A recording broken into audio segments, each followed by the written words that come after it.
It's time to check in with Paul Finebaum. The morning after Ohio State beat Texas to head to the national championship game to take on Notre Dame. And Paul, for the first time since 2004, 2005, we have back-to-back years in which the SEC will not be playing for a national championship.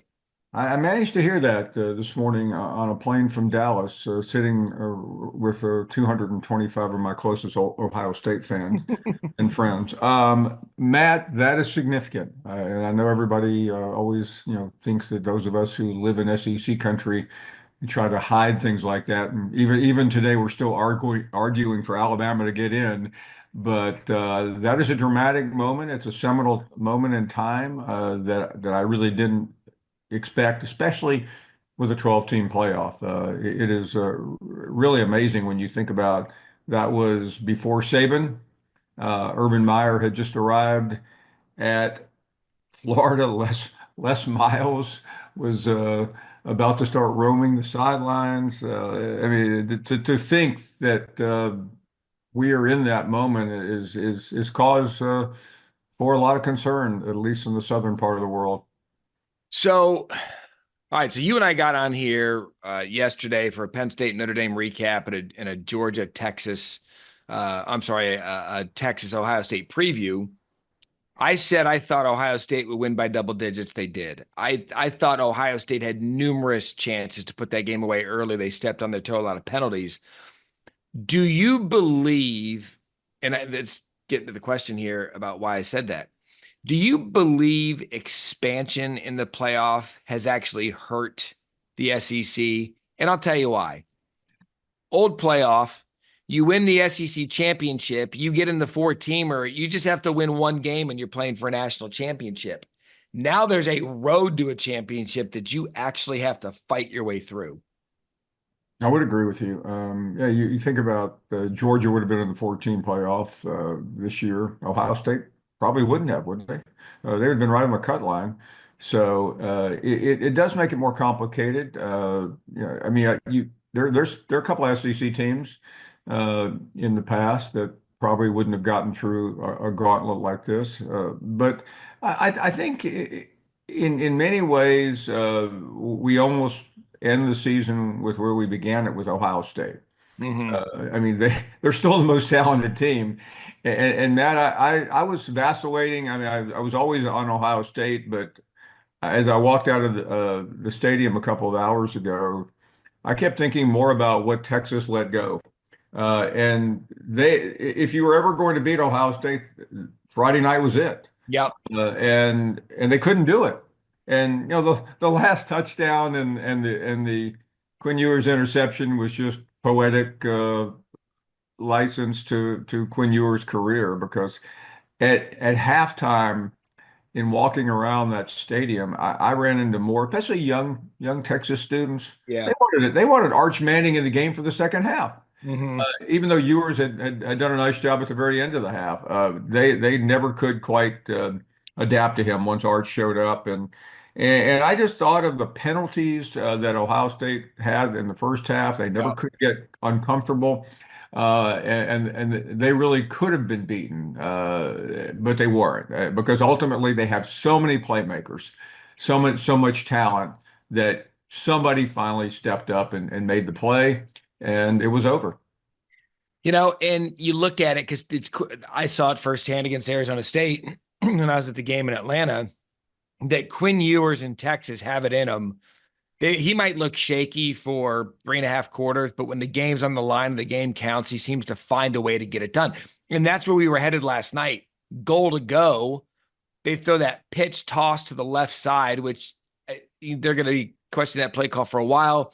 My guess is Sark and the offense had a look they thought they liked. Caleb Downs shot the gap, and that was the end of the game because they lost 7 yards. But it seemed as if they were going to find a way to pull it out again.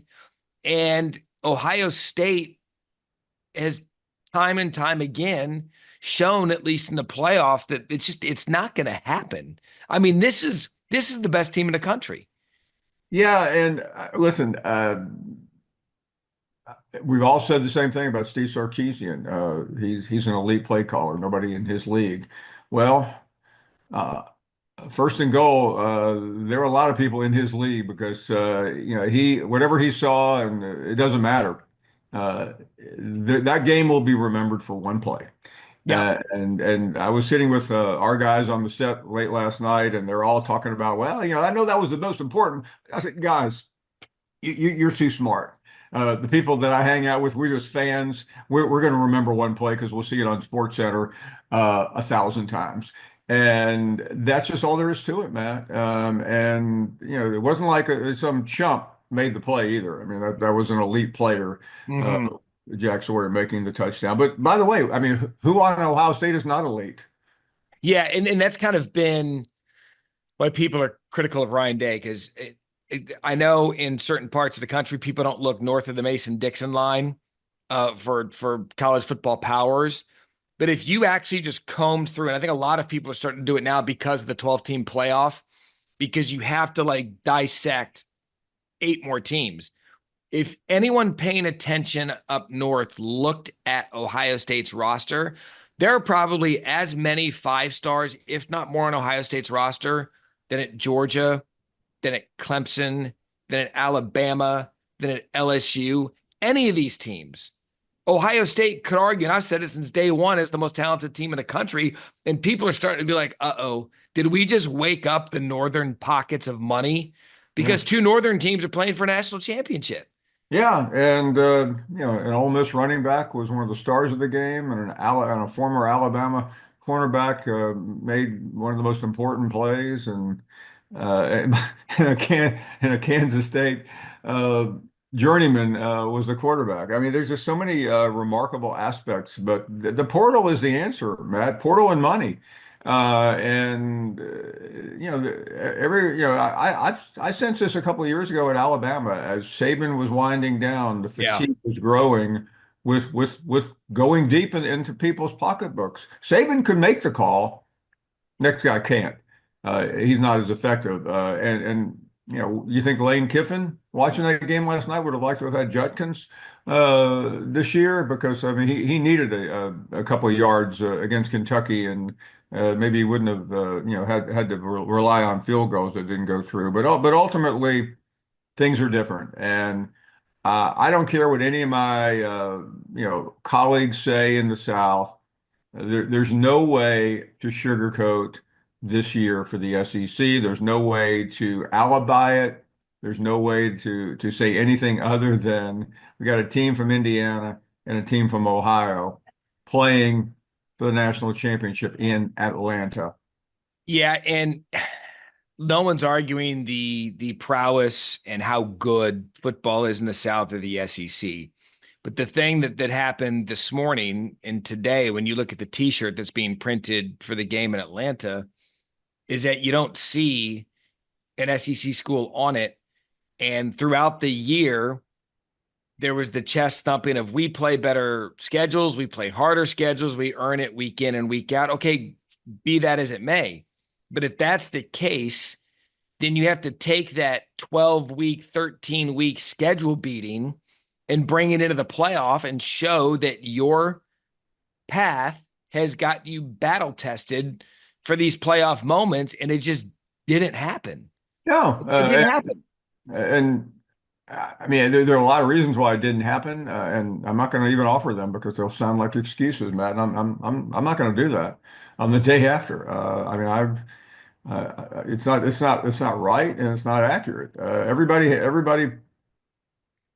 the same issues. It's just how you deal with them. And you start out with who was number one in the country when the season began. It was Georgia. That was probably a little bit inflated. Carson Beck didn't have a very good year. They didn't really have elite receivers. They had a bunch of injuries, but so did everybody else. Mm-hmm. So cry me a river because Georgia had a couple of players that were banged up, and Quinn Ewers was banged up. Well, he was 100% last night, and it still wasn't enough. Because I mean, I don't. I'm not even blaming Quinn Ewers. I'm blaming Steve Sarkisian. He gave he I don't know what in the world he was thinking.